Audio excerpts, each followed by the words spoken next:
जी, जी, बहुत अच्छा।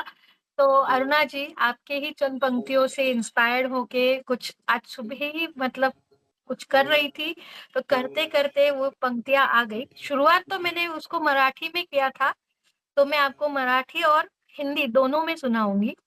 तो जिसको भी मराठी नहीं समझती है, तो आपके लिए हिंदी में भी बनाए हैं। तो खाना बनाते वक़्त थोड़ा-सा ध्यान भटक गया और ध्यान भटक गया तो क्या होता है? खाना बर्तन जल गया। तो करपलेलं भांडं हळूच काहीतरी शिकवून गेलं. करपलेलं भांडं हळूच काहीतरी शिकवून गेलं. प्रयत्नांचे हात लावले नाहीस, तर साफ कसं होईल भांडं? आयुष्यातही बहुधा असंच काहीतरी आहे बुवा.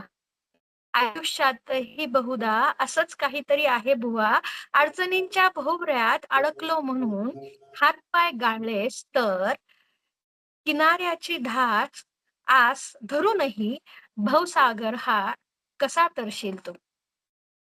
सो इसका हिंदी में आपको सुनाती हूँ कि मतलब अर्ज़ करती हूँ कि जली कढ़ाई भी आज एक गुफ्तगू करने लगी।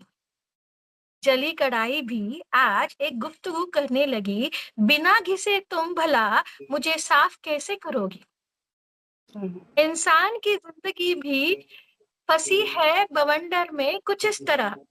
इंसान की ज़िंदगी भी फँसी है बवंडर में कुछ इस तरह, जब तक उभरोगे नहीं उससे तो समंदर पार कैसे करोगी?